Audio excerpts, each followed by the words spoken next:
The storm raged. Thunder and lightning flashed down. Fig and Tolgo sheltered in their house. They could hear the sea crashing against boats.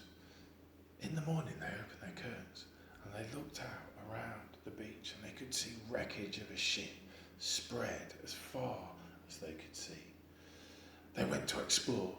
As they looked around, Fig noticed two huge towers, and she realised they were the feet of a monstrously big man. She went to investigate. She poked him, prodded him. He seemed to be dead. She climbed up on top and stood on his chest. Suddenly, she heard the noise of his heart beating, and she panicked. She jumped down and she ran as fast as she could all the way back to her hometown of Lilliput. She came in shouting, "There's a giant! There's a giant!" But nobody listened. Then she had a great idea.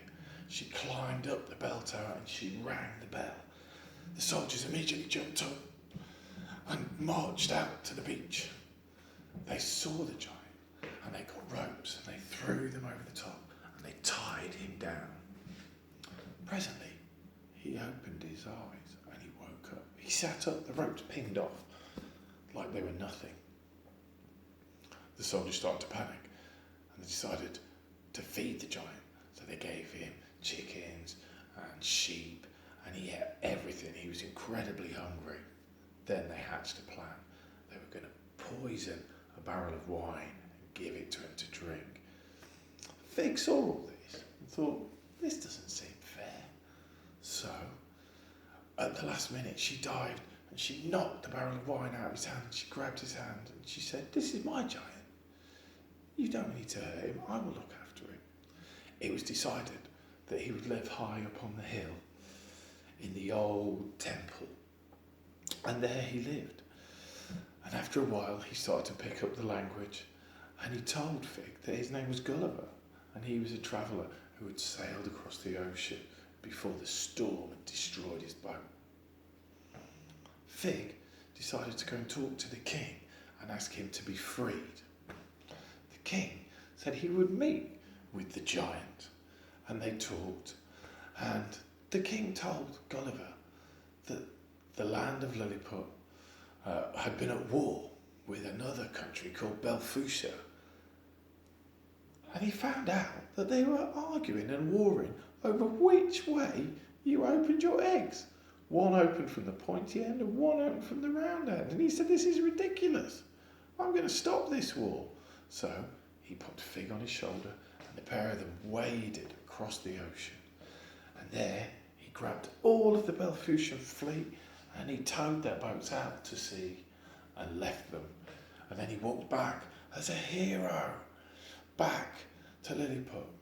And the king was really pleased. And he said to him, "Brilliant. Tomorrow we'll go back and we'll make all the Belfusians our slaves." However, Gulliver said, "No man should be a slave. I will not do it."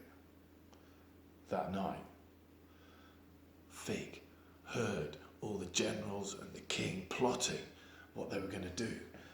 And they were not happy with Gulliver. She went and she whispered to Gulliver, "They're not going to burn down your temple. They're not going to make them slaves, but they are going to blind you." The giant flew into a massive rage. He said, "I'm going to lay waste to this place. And I'm going to smash everything and I'm going to eat all the food, drink the lakes dry." Fig was really scared. She said, "You're not really going to do that, are you?" And Gulliver calmed down. He said, "No, I'm not going to do that. But I'm not going to stay here and be blinded." And so he took one of the huge ships and he sat on top of it. Fig and Tolgo sat on his shoulder and they sailed back to where he came from England. And there they told the amazing tale of what had happened. And nobody believed him to start with. But once they saw tiny little Fig and tiny little Tolgo, they believed.